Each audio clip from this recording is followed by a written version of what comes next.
누군가의 FM 무의미한 30분.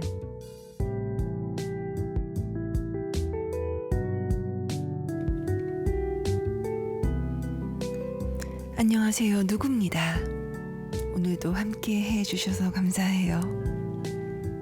전 누군가의 FM 무의미한 30분 기념비적인 10회입니다. 벌써 10번이나 여러분을 만났어요. 대체 어떤 분들이 그렇게 많은 분들이 들어주고 계시는 건 아니지만 그만큼 각별한 분들이 들어주고 계신다고 생각해요. 대체 어떤 분들이 저희하고 함께 해주고 계시는지 좀 궁금하네요.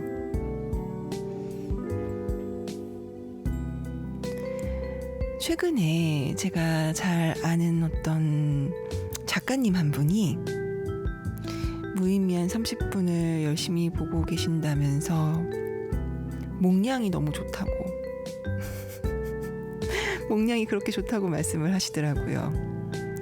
아니, 나는 말이야, 만나본 적도 없고 어떤 사람인지도 모르는데 손만 보는데 그게 그렇게 이쁘더라 라고 하셨어요. 너무 기뻤고요. 이 이야기를 목량에게 좀 빨리 전해주고 싶다는 그런 생각도 했습니다. 그래요.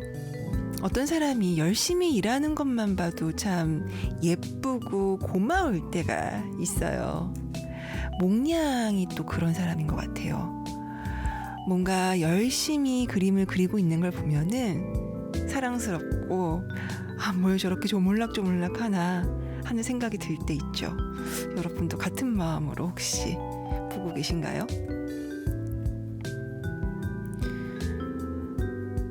저는 저 자신에 대해서도 그런 생각을 좀 하는 것 같아요. 뭔가에 몰두하고 깊이 생각하고 고민하고, 그리고 그 결과를 보이는 어떤 것으로 만들어내기 위해서 애쓰고 있는 제 모습, 저는 그런 제가 참 좋더라고요.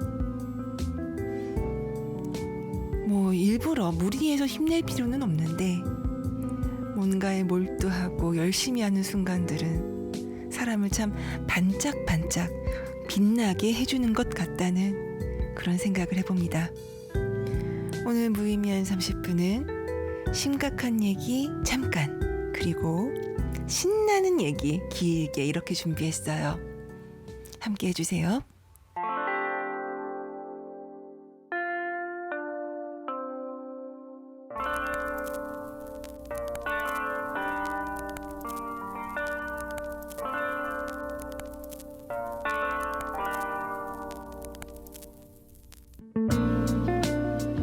누군가의 무엇.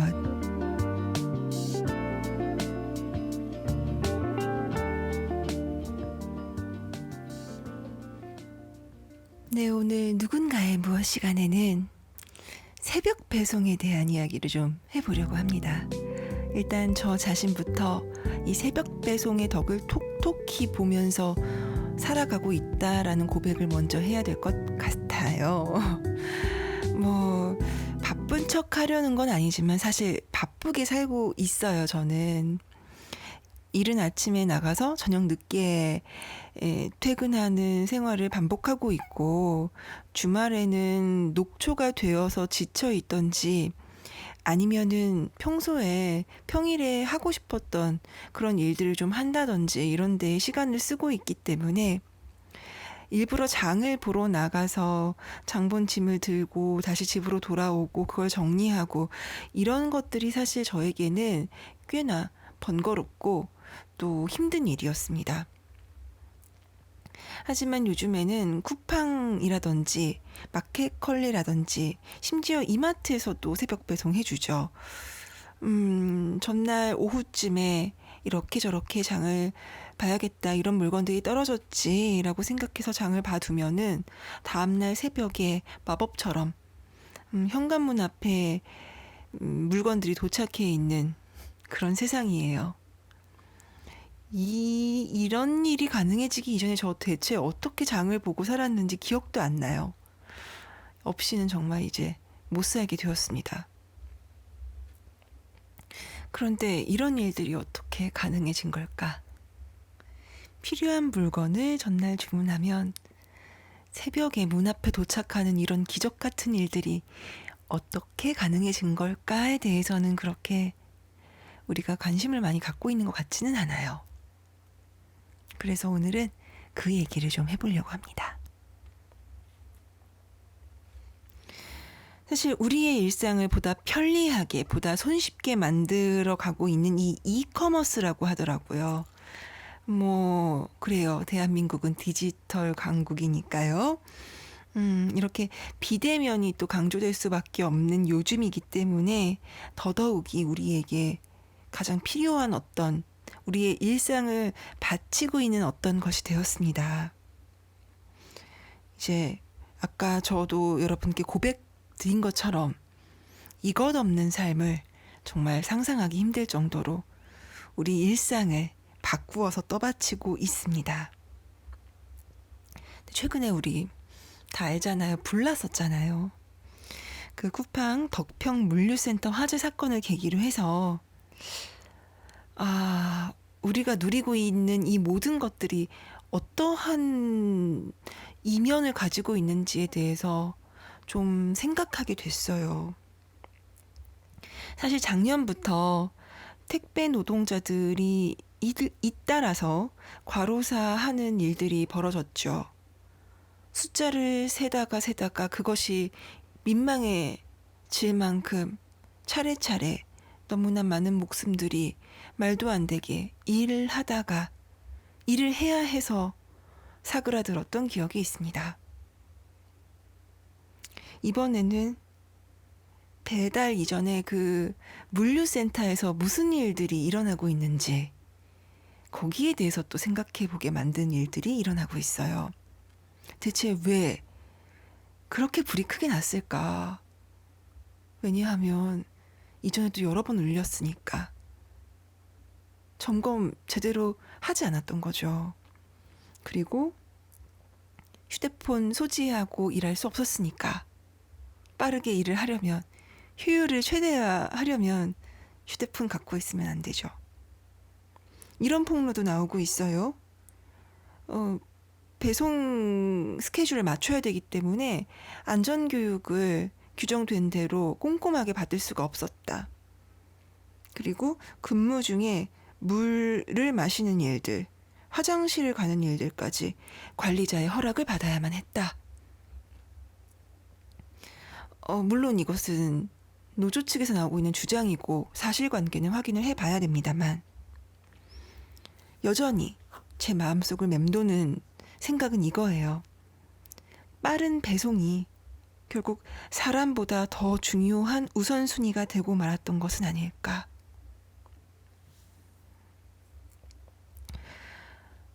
우리의 일상을 떠받치고 있는 건 결국 사람이라고 저는 생각해요. 사람이 우선순위에서 밀려나지 않는 사회가 성숙한 사회라고 할 수 있을 것입니다. 그렇지 않다면 저 자신부터가 어느 순간에는 우선순위에서 밀려나 있는 존재가 될 테니까요.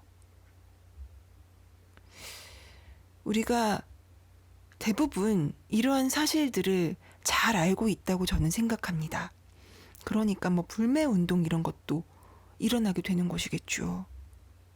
근데 우리가 정말 잘 알고 있는지, 그리고 그만큼 우리 사회는 사람을 우선순위로 두는 데에 익숙해져 있는지 다시 한번 생각하게 돼요. 경제를 살려야 된다. 소비자가 최우선이다. 이런 얘기 많이 하는데요. 그래요.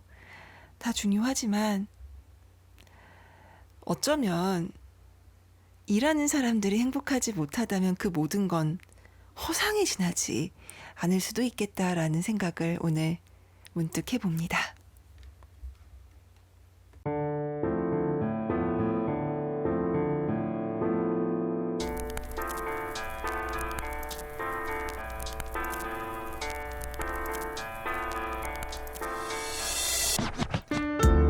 누군가의 취향.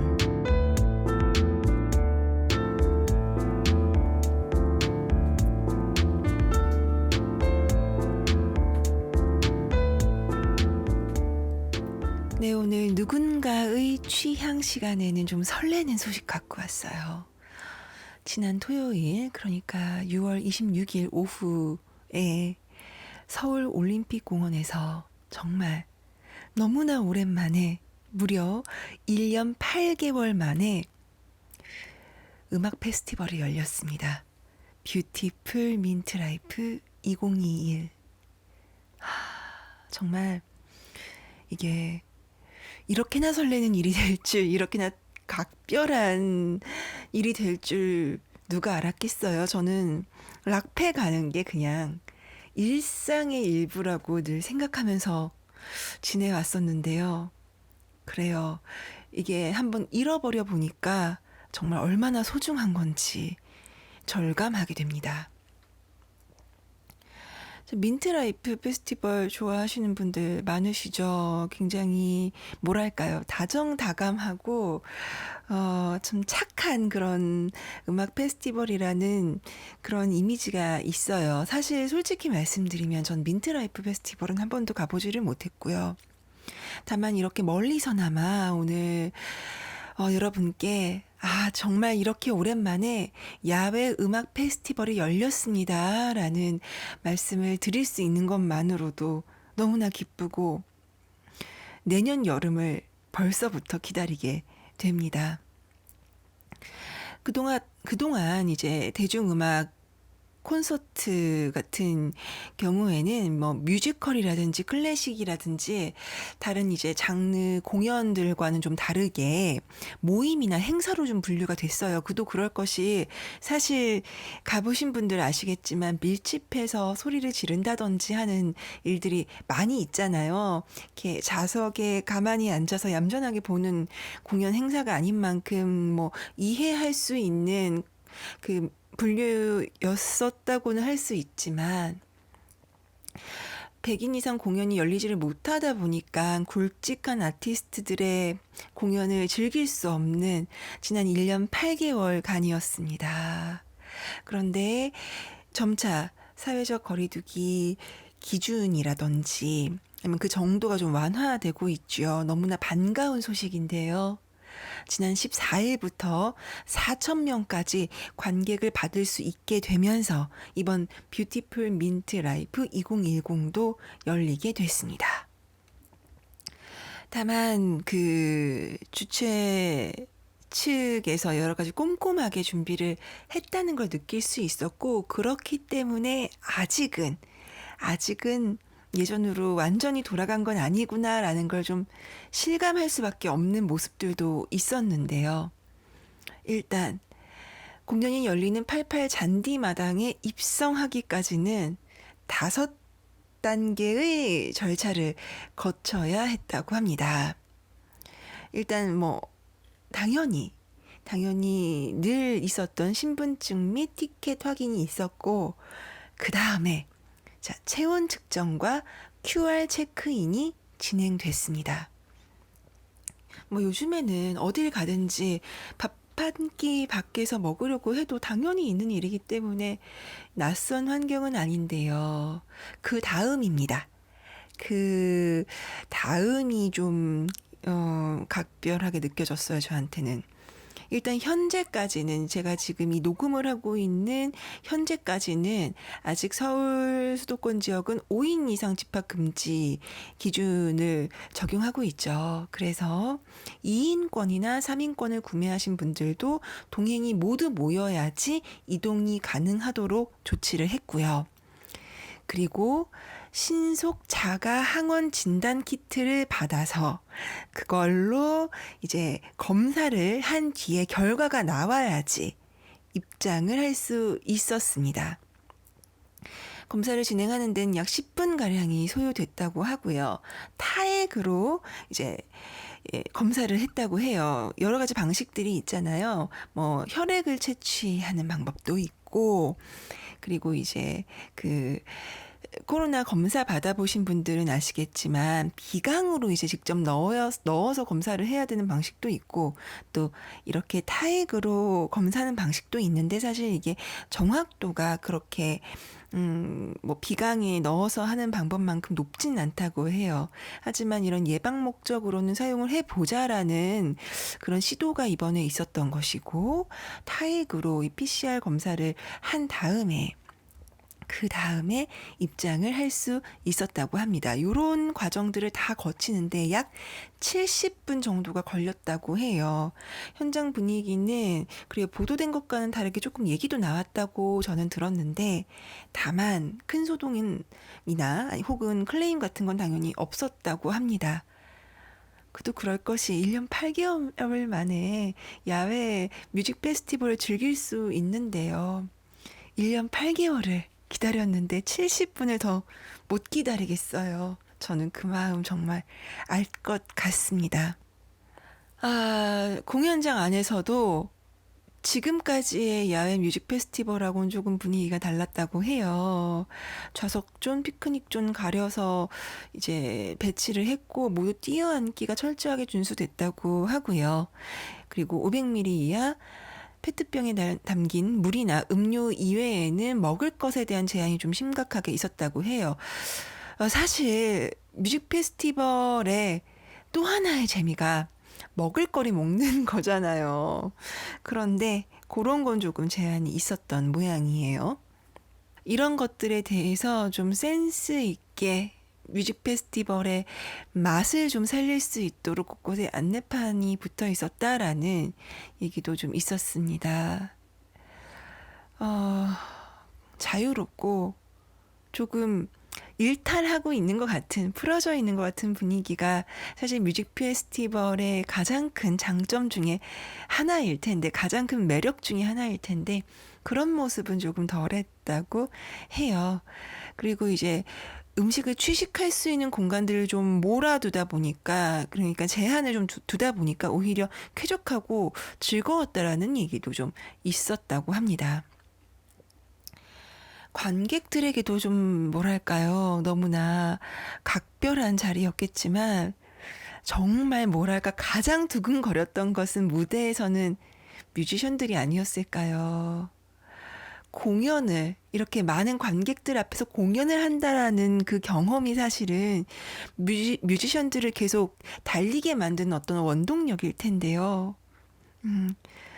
정말 수많은 사람들이 내가 만들고 있는 무대를 향해서 환호해주고 있다라는 그 감각은 사실 경험해보지 않은 사람은 알 수 없고 경험해본 사람은 그것 때문에 어떻게든 계속해서 무대에 서고 싶게 만드는 힘을 가진 어떤 것이잖아요.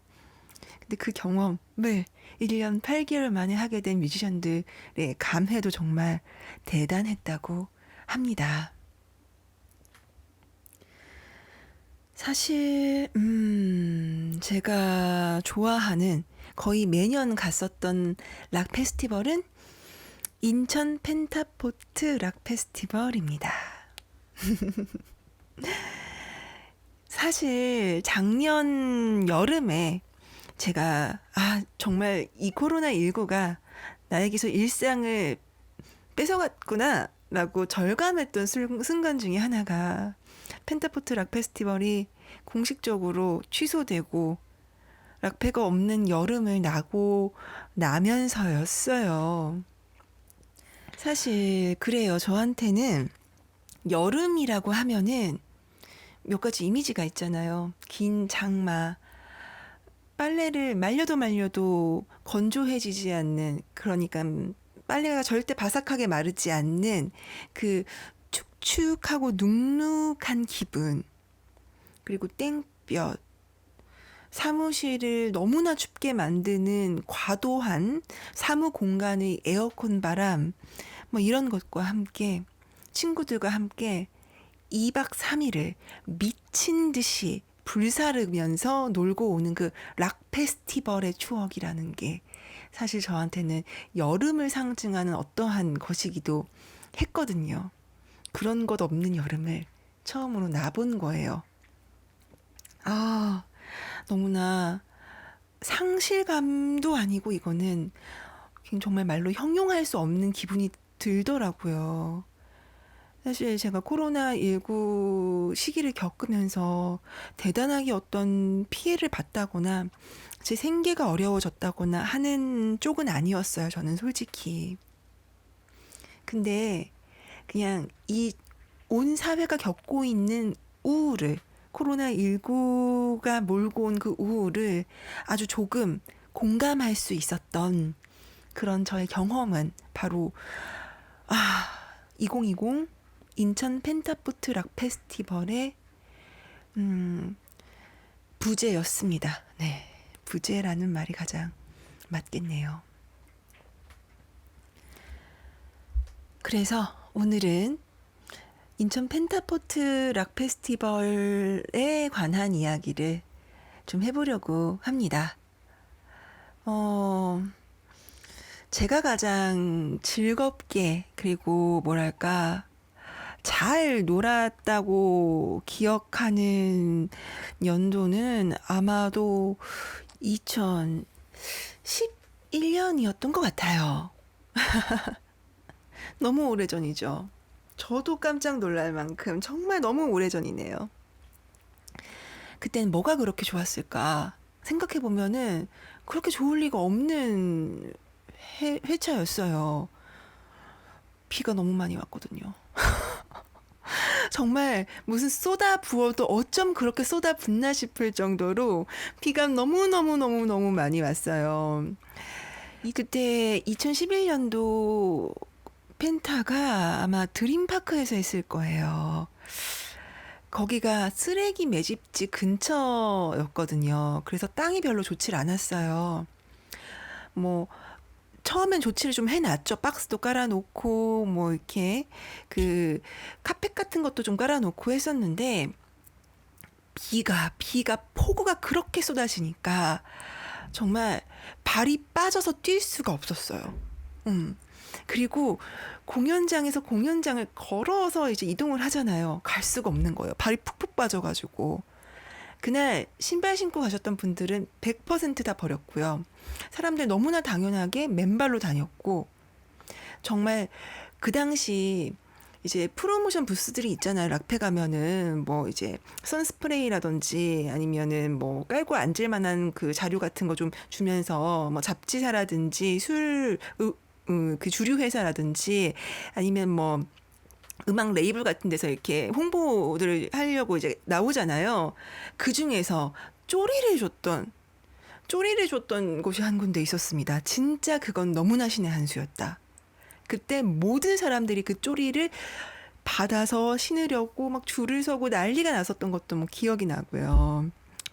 정말 그때는 난장판도 이런 난장판이 어딨나 싶은 생각이 들었어요. 기억하실지 모르겠는데 한때 이제 아마 삼성 휴대폰 광고였던 것 같은데 광고 음악에도 많이 쓰였던 음악으로 유명한 팅팅스라는 그 밴드가 있었어요. 당시 굉장히 이제 유명하고 또 인기가 있는 밴드여서 기대를 한참 모았었는데 정말 팅팅스가 공연할 땐 천둥 번개가 치다가 그 콘서트장을 비추고 있던 그 조명도 한번 나가버렸어요. 정전이 된 거죠. 근데도 정말 사람들이 다들 제정신이 아닌 채로 반쯤 미쳐서 진흙탕이 뒹굴면서 춤을 추고 뒹구는데 정말 그 경험은 해보지 않은 사람은 정말 알 수 없습니다. 모든 걸 다 내려놓고 미치는 데에만 집중할 수 있었던 그 순간, 그건 정말 뭐라고 해야 될까요? 역으로 하늘이 도운 순간 같은 것이었다고도 생각이 들어요. 사실 우리나라 그 락 음악 좋아하시는 분들, 특히 락 페스티벌 좋아하시는 분들 특징이기도 해요. 정말 뭐 진흙탕이 됐건 갯벌이 됐건 어디든 갖다 놓으면은 할 수 있을 때까지 정말 피를 토할 때까지 소리를 지르면서 뛰어다닐 수 있는 그런 자세가 돼 있는 분들입니다. 이제 하지만 한국의 락 페스티벌이 외국에 이제 아주 하드코어한 헤비메탈 페스티벌 같은 데하고 비교해서는 좀 얌전한 편이에요. 예를 들면요. 월 오브 데스라는 게 있어요. 관객들이 마치 이제 홍해가 갈라지듯이 양옆으로 스라락 이렇게 갈라집니다. 그거를 또 이제 자 중간에 밴드가 연주하다가 중간에 이제 간주 부분에 갑자기 베이스가 쑥 깔려요. 둥둥두둥둥둥둥둥둥둥둥 하면서 그러면서 보컬이 자 너네들 갈라져 이게 손짓으로 신호를 줍니다. 그러면 관객들이 싹 갈라졌다가 우악 하고 소리를 지르면서 물론 보컬이 우악 하고 이제 신호를 날려주죠. 그러면 상대방을 향해서 미친 듯이 서로 달려와서 부딪히는 그런 짓들을 합니다. 우리나라에서도 가끔 볼 수 있는데 뭐 크래쉬 같은 밴드들이 할 때죠. 그런 엄청나게 목숨을 걸고 해야 되는 월 오브 데스는 펜타에서는 좀 찾아보기가 힘듭니다. 소규모로 있어요. 그리고 뭐 다이빙이라든지 아니면은 뭐 주변에 있는 사람들은 다 나한테 일단 한 대씩 맞고 봐 라고 밖에 생각할 수 없는 그 모싱 같은 것들 이런 것도 이제 우리나라의 펜타포트에서는 사실 잘 없습니다. 다만 막 춤추시는 분들은 너무나 쉽게 볼 수 있고요. 또 정말 떼창에 있어서는 한국 사람들은 DNA를 타고났다. 다들 장인들이다. 라는 생각이 들 정도로 그 뮤지션을 감동시키는 떼창은 정말 너무나 유명하죠. 그리고 이거는 좀 펜타포트 락 페스티벌만의 특징일 수도 있는데요. 공연 보러 가면은 은근히 저분은 인천시 어딘가 부서의 계장님쯤 되시는구나. 아니면은 뭐 과장님, 국장님쯤 되시나봐 라는 생각이 들 만한 나이 지긋한 어찌 봐도 공무원으로밖에 볼 수 없는 그 등산복 차려 입으신 어르신들도 종종 보입니다. 그분들이 오셔가지고요. 2012년이었나? 그게 2013년도였나? 언제였지? 콘이 한번 왔던 적이 있어요. 콘 2011년도였던 것 같아요. 엄청나게 비가 그때도 왔으니까 그 콘이 정말 지옥에서 끌어올린 그 샤우팅을 하고 있는데 거기서 뒷짐을 지고 정말 흥분해서 막 뛰어다니는 관객들을 보면서 흐뭇하게 미소를 짓고 계시던 그 모습이 아직도 생각이 납니다. 정말 페스티벌 얘기 하다 보니까 시간이 너무 모자라네요. 저희 여행편도 그랬잖아요. 하고 싶은 이야기가 너무 많은데, 그래요. 우리 인천 펜타포트 락 페스티벌에 대한 추억 얘기는 다음으로 좀 아껴둘게요. 뭐가 그렇게 좋은지, 뭐가 저를 그렇게 매년 그 페스티벌로 이끄는지, 비싼 돈 내고 생고생하면서 까맣게 타고 올 수밖에 없는 그곳을 왜 제가 그렇게 갈 수밖에 없게 되는지 여러분께 한번 작정하고 말씀드리는 그런 시간 좀 마련해 보겠습니다. 자, 오늘 아쉽지만 정말 아쉽네요. 정말 흥분해서 이야기하고 있었는데 무의미한 30분 여기서 좀 마무리를 하겠습니다. 오늘은 좀 무거운 이야기도 있었고 1년 반 이전을 추억하게 만드는 그런 설레이는 소식과 이야기도 있었는데요. 여러분 오늘도 어떻게 들으셨는지 궁금해요. noogoo@fm@gmail.com으로 여러분의 생각, 의견 그리고 함께 나누고 싶은 이야기 언제든지 기다리고 있고요. 저는 변함없이 몽양과 함께 다음 주에 다시 돌아오도록 하겠습니다. 함께 해주셔서 감사해요. 누구였습니다.